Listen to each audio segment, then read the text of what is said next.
Friends, welcome to Commerce Bites. I hope you people are all doing well. And now, ഇനി നമുക്ക് balance നിൽക്കുന്നത് രണ്ട് terms ആണ്. നമ്മൾ മുന്നത്തെ വീഡിയോസിൽ മെൻഷൻ ചെയ്തു പോയ കുറച്ച് ഇമ്പോർട്ടൻ്റ് ആയിട്ടുള്ള ടോപ്പിക്സ് ഉണ്ട്. അത് മിസ് ഔട്ട് ചെയ്തവരെ കാണുന്നതായിരിക്കും നിങ്ങൾക്ക് ഏറ്റവും യൂസ്ഫുൾ. കാരണം ഞാൻ അതിൽ കുറേ അധികം കീവേഡ്സ് ചോദിക്കാൻ ചാൻസ് ഉള്ള കുറേ അധികം ഇമ്പോർട്ടൻ്റ് ആയിട്ടുള്ള കീവേഡ്സ് മെൻഷൻ ചെയ്തു പോയിട്ടുണ്ട്. ഓക്കെ, നമ്മൾ ഇപ്പോൾ ഓൺഗോയിങ് ആയിട്ട് കൊണ്ടുപോയിക്കൊണ്ടിരിക്കുന്ന സീരീസ് ടോപ്പ് 500 കീവേഡ് സീരീസാണ്. ഓക്കെ, സോ ഇതിൻ്റെ മുന്നത്തെ പാർട്സ് നിങ്ങൾ മിസ് ഔട്ട് ചെയ്ത് പോയിട്ടുണ്ടെങ്കിൽ ഡോണ്ട് വറി, കൊമേഴ്സ് ബൈറ്റ്സ് എന്ന യൂട്യൂബ് ചാനലിൽ കയറി നിങ്ങൾ സെർച്ച് ചെയ്ത് കഴിഞ്ഞാൽ അവിടെ ടോപ്പ് 500 കീവേഡ് സീരീസ് എന്ന് പറഞ്ഞ് സെപ്പറേറ്റ് ആയിട്ട് ഒരു പ്ലേ ലിസ്റ്റ് ക്രിയേറ്റ് ചെയ്ത് വെച്ചിട്ടുണ്ട്. ആൻഡ് നമ്മൾ ഓരോ വീഡിയോസ് ക്രിയേറ്റ് ചെയ്തിട്ട് ഞാൻ അതിലേക്ക് ആഡ് ഓൺ ചെയ്യുന്നതാണ്. അപ്പോൾ നിങ്ങൾക്ക് ഈസിലി ആക്സസ് ചെയ്യാൻ പറ്റും നമ്മളുടെ ആ ഒരു സീരീസിലെ videos. Okay, so no worries, no tension. Let's get into our last 2 topics of this section. ഈ സീരീസിൻ്റെ അല്ല, പക്ഷേ നമ്മളിപ്പോൾ ഡിസ്കസ് ചെയ്തില്ലേ, ഐഡിയലിസം, നാച്ചുറലിസം, പ്രാഗ്മാറ്റിസം, എക്സിസ്റ്റൻഷ്യലിസം, ഇതിൻ്റെയൊക്കെ ബാലൻസ് നിൽക്കുന്ന 2 ടോപ്പിക്സാണ് ഇനി ഞാൻ ഡിസ്കസ് ചെയ്യാനുള്ളത്. ഇതിൻ്റെ ടോപ്പിക്സിൻ്റെ ഒരു മെയിൻ ഡിസ്കഷൻ ഞാൻ ഓൾറെഡി കവർ ചെയ്തതാണ്. മിസ് ഔട്ട് ചെയ്തവർ അത് കാണുന്നതായിരിക്കും നിങ്ങൾക്ക് ഏറ്റവും ഹെൽപ്ഫുൾ, അതുപോലെ തന്നെ യൂസ്ഫുൾ ആകുന്നത്. ഓക്കെ, സോ ഇനി ബാലൻസ് നിൽക്കുന്നത് 2 പോയിൻറ്റ്സ് ആണ്, 2 സെക്ഷൻസ് ആണ്. ഒന്ന് റാഷണലിസം, മറ്റൊന്ന് എംപിരിക്കിസം. റാഷണലിസം ഇത് ഞാൻ നിങ്ങൾക്ക് എൻ്റെ മുന്നത്തെ വീഡിയോസിൽ ഞാൻ മെൻഷൻ ചെയ്ത് പോയിട്ടുണ്ട്. Even though let me discuss on this topic. Rationalism എന്ന് പറയുന്നത് ഇൻറ്റേറ്റ് ഐഡിയാസ് ആണ്, ബിലീവ് ഇൻ ഇൻറ്റ്യൂഷൻ. എനിക്കങ്ങനെ തോന്നുന്നു, ഞാൻ അങ്ങനെയാണ് വിശ്വസിക്കുന്നത് എന്നൊക്കെ നമ്മൾ പറയാറില്ലേ, അതിനെയാണ് റാഷണലിസം എന്ന് പറയുന്നത്. ഒരു കൊമേഴ്സ് സ്റ്റുഡൻ്റ് ആണെങ്കിൽ എപ്പോഴും നമ്മൾ കേട്ടിട്ടുള്ള ഒരു സെൻറ്റൻസ് ആയിരിക്കും A consumer is always A rational എന്ന് പറയുന്നത്. കാരണം അവർക്ക് അവരുടെ ഉള്ളിലായിട്ട് കുറേ തോന്നലുകളും കുറേ തിങ്കിങ്ങും അവരുടേതായ കുറച്ച് സങ്കല്പങ്ങളൊക്കെ ഉണ്ടാവും.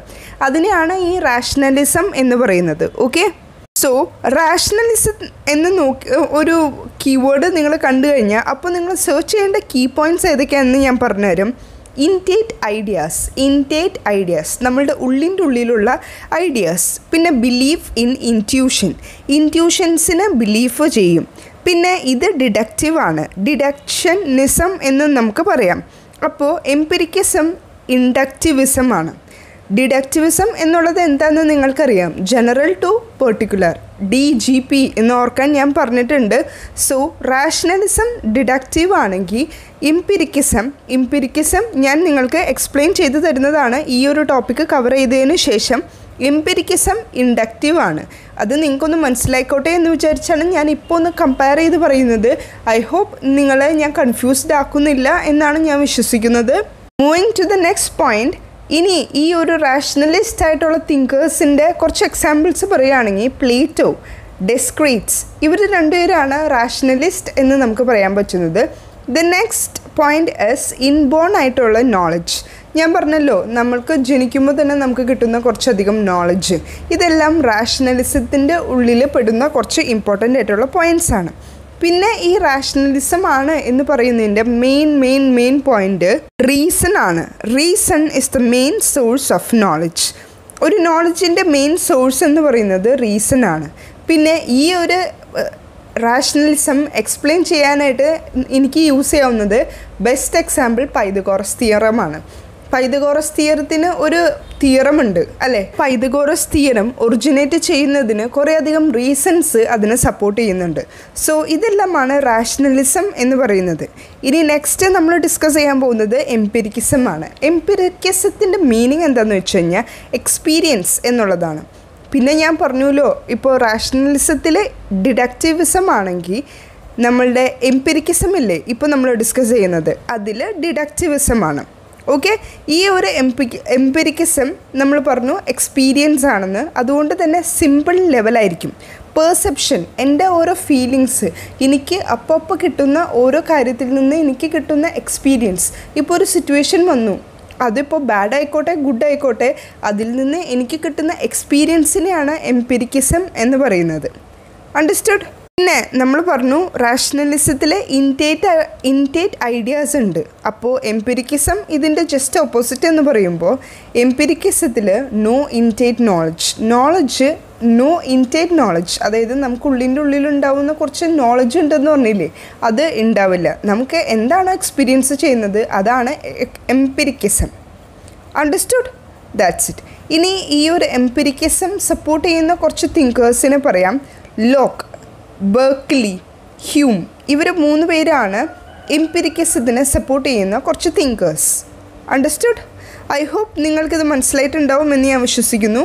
Now we are going to research aptitude section. Research aptitude സെക്ഷൻ്റെ ഒരു 2-3 പോയിൻറ്റ്സ് വളരെ ഇമ്പോർട്ടൻ്റ് ആയിട്ട് എനിക്ക് തോന്നിയ കുറച്ച് ഇമ്പോർട്ടൻ്റ് ആയിട്ടുള്ള പോയിൻറ്റ്സ് ഉണ്ട്. അത് ആണ് ഇനി നിങ്ങൾക്ക് ഷെയർ ചെയ്യാൻ പോകുന്നത്. കാര്യം എന്താണെന്ന് വെച്ച് കഴിഞ്ഞാൽ ഇപ്പോൾ ഞാൻ കണ്ടുവരുന്ന ഒരു പാറ്റേൺ ആണ്, സ്ലൈറ്റായിട്ട് നമ്മളുടെ കേരള സെറ്റിൻ്റെ ക്വസ്റ്റ്യൻ പേപ്പറിൻ്റെ പാറ്റേൺ കുറച്ച് ചേഞ്ചസ്, കുറച്ചൊരു അഡ്വാൻസ് ലെവൽ അവർ കൊണ്ടുവരാൻ ട്രൈ ചെയ്യുന്നുണ്ട് നമ്മളുടെ എക്സാമിനേഴ്സ്. സോ അതിലവർ ഇൻക്ലൂഡ് ചെയ്യുന്ന മെയിനായിട്ടുള്ള ഫോക്കസാണ് റിസർച്ചിൻ്റെ സെക്ഷൻ. അതിലും അവർ നിങ്ങൾക്ക് ഒരു ഇളവ് തരുന്നത് ടൈപ്സ് ഓഫ് റിസർച്ച് മാത്രമാണ് ഇൻക്ലൂഡ് ചെയ്ത് ഞാൻ കണ്ടിട്ടുള്ളൂ. സോ അത് നമുക്കൊന്ന് ഡീറ്റെയിൽ ആയിട്ട് ഒന്ന് പഠിച്ചു പോകാം. സോ നിങ്ങളിവിടെ ഇൻഡെപ്തായിട്ട് പഠിച്ചില്ലെങ്കിൽ കൂടെ ഒന്ന് മനസ്സിലാക്കി വെച്ച് പോകുന്നത് നിങ്ങൾക്ക് വളരെയധികം ഹെൽപ്ഫുള്ളായിരിക്കും. ഇപ്പോൾ ഫോർ എക്സാമ്പിൾ എക്സ്പെരിമെൻ്റൽ മെത്തേഡ് എന്ന് പറഞ്ഞ ഒരു ഫേമസ് മെത്തേഡ് ഉണ്ട് നമ്മളുടെ റിസർച്ച് ആപ്റ്റിറ്റ്യൂഡിൽ. ആ ഒരു മെത്തേഡ്, അതിൻ്റെ ആ ഒരു ഡെഫിനിഷൻ എന്താണ്, അതിൽ വരാൻ ചാൻസ് ഉള്ള കുറച്ച് കീ പോയിൻറ്റ്സ് എന്തൊക്കെയാണ് എന്നുള്ളത് ഒന്ന് മനസ്സിലാക്കി വെച്ചാൽ മതി. you will be in the safe zone. Okay, so experimental method എന്ന് പറയുന്നത് it is based on the comparison between 2 or more groups. 2 or more groups ആയിട്ടുള്ള കമ്പാരിസനെയാണ് എക്സ്പെരിമെൻ്റൽ മെത്തേഡ് എന്ന് പറയുന്നത്. അവിടെയാണ് ഈ type of experimental method conduct ചെയ്യുന്നത്. Okay, ഈ ഒരു എക്സ്പെരിമെൻറ്റ് മെത്തേഡ് 3 ടൈപ്സ് ആണ് നമുക്കുള്ളത്. ഒന്ന് pre experimental, then quasi experiment, then the last one is true experiment. First one pre-experiment, then quasi-experiment, and the third one is true experiment. Okay, ഇനി നമ്മൾ discuss ചെയ്യാൻ പോകുന്നത് അതിൻ്റെ കുറച്ച് കീ പോയിൻറ്റ്സ് ആണ്. അതായത് ഈ കീ പോയിൻറ്റ്സ് വെച്ചായിരിക്കും അവർ ക്വസ്റ്റ്യൻ ചോദിക്കുന്നത്. ഇതിലിപ്പോൾ ഞാനൊരു 5 to 6 അല്ലെങ്കിൽ ഒരു 7 to 8 കീ പോയിൻറ്റ്സ് നിങ്ങൾക്ക് ഡോട്ടഡ് ആയിട്ട് പറഞ്ഞു തരാം. അപ്പോൾ നിങ്ങൾ ചെക്ക് ചെയ്യേണ്ട ഒരു കാര്യം എന്താണെന്ന് വെച്ച് കഴിഞ്ഞാൽ, ഞാനിപ്പോൾ മെൻഷൻ ചെയ്യാൻ പോകുന്ന കുറച്ച് കീ പോയിൻറ്റ്സ് ഇല്ലേ, ഈ കീ പോയിൻറ്റ്സ് ക്വസ്റ്റ്യൻ പേപ്പറിൽ നിങ്ങൾ കണ്ടിട്ടുണ്ട്. ക്വസ്റ്റ്യനിൽ ഒരു പെർട്ടിക്കുലർ ക്വസ്റ്റ്യനിൽ ഇതിലെ ഏതെങ്കിലും ഒരു കീ പോയിൻ്റ് ഉണ്ടോ എന്ന് ചെക്ക് ചെയ്യാം. ചെക്ക് ചെയ്തിട്ട് നിങ്ങൾക്ക് 4 ഓപ്ഷൻ തന്നിട്ടുണ്ടാവുമല്ലോ. ഇപ്പോൾ എക്സ്പെരിമെൻ്റൽ മെത്തേഡ്, അങ്ങനെ കുറച്ചധികം മെത്തേഡ്സ് അവർ ഓപ്ഷനിൽ തന്നിട്ടുണ്ടാവും. അപ്പോൾ നിങ്ങൾക്ക് ഒന്ന് ഐഡൻറ്റിഫൈ ചെയ്യാം. ഓക്കെ, മെഷർ വന്നു കഴിഞ്ഞാൽ അല്ലെങ്കിൽ കൺട്രോൾ വന്നു കഴിഞ്ഞാൽ അവിടെ ആൻസർ വരുന്നത് എക്സ്പെരിമെൻ്റൽ മെത്തേഡാണ് എന്ന് നിങ്ങൾക്ക് കൺക്ലൂഡ് ചെയ്യുന്ന രീതിയിൽ ഞാൻ നിങ്ങളെ ഹെൽപ്പ് ചെയ്യാം. ഓക്കെ, സോ അതിൻ്റെ കുറച്ച് കീ പോയിൻറ്റ്സ് ആണ് ഞാനിപ്പോൾ നിങ്ങൾക്ക് ഷെയർ ചെയ്യുന്നത്. The first one is cause and effect. Cause and effect relation എവിടെ മെൻഷൻ ചെയ്തിട്ടുണ്ടെങ്കിൽ അതിൻ്റെ ആൻസർ വരുന്നത് എക്സ്പെരിമെൻ്റൽ മെത്തേഡായിരിക്കും. അല്ലെങ്കിൽ അടുത്ത point depend and independent. Okay, dependent and independent. അല്ലെങ്കിൽ ഇനി അടുത്ത പോയിൻ്റ് വരാം, മെഷർ എന്ന് പറഞ്ഞ ഒരു കീ പോയിൻ്റ് അവിടെ സ്ട്രെസ് ചെയ്ത് പറഞ്ഞിട്ടുണ്ടെങ്കിൽ അവിടെയും ആൻസർ വരുന്നത് എക്സ്പെരിമെൻ്റൽ മെത്തേഡ് തന്നെയാണ്. പിന്നെ അടുത്ത കീ പോയിൻ്റ് എന്ന് പറയുന്നത് കൺട്രോൾ എന്ന് പറഞ്ഞ ഒരു കീ പോയിൻ്റ് തന്നിട്ടുണ്ടെങ്കിലും അതിൻ്റെ ആൻസർ വരുന്നത് എക്സ്പെരിമെൻ്റൽ മെത്തേഡ് തന്നെയാണ്. പിന്നെ നെക്സ്റ്റ് പോയിൻ്റ് റാൻഡമൈസേഷൻ, സ്റ്റാൻഡേർഡൈസേഷൻ, പിന്നെ ഒബ്സർവേഷൻ. ഇപ്പം ഞാൻ മെൻഷൻ ചെയ്ത കുറച്ച് ഇമ്പോർട്ടൻ്റ് ആയിട്ടുള്ള പോയിൻറ്റ്സ് ഇല്ലേ, അത് നിങ്ങൾ മസ്റ്റായിട്ട് പഠിച്ചിരിക്കണം. ഇത്ര പോയിൻറ്റ്സ് നിങ്ങൾ പഠിച്ചു കഴിഞ്ഞ് ഈ കീ പോയിൻറ്റ്സ് ഏതെങ്കിലും നമ്മളുടെ ക്വസ്റ്റ്യൻ പേപ്പറിൽ ഏതെങ്കിലും ഒരു ക്വസ്റ്റ്യനിൽ അപ്പിയർ ചെയ്തിട്ടുണ്ട്, ആ ഒരു പെർട്ടിക്കുലർ ക്വസ്റ്റ്യനിൽ ഓപ്ഷനിൽ എക്സ്പെരിമെൻ്റൽ മെത്തേഡ് എന്ന് തന്നിട്ടുണ്ടെങ്കിൽ ഉറപ്പിച്ചോ experimental method will be the answer. Okay, so ഈ ഒരു എക്സ്പെരിമെൻ്റൽ മെത്തേഡ് നിങ്ങൾക്ക് നല്ല ക്രിസ്റ്റൽ ക്ലിയർ ആയി എന്ന് ഞാൻ വിശ്വസിക്കുന്നു. So with this note we are concluding right now. Let's see in the next video. Till then work hard and study well. That's it for now. Thank U.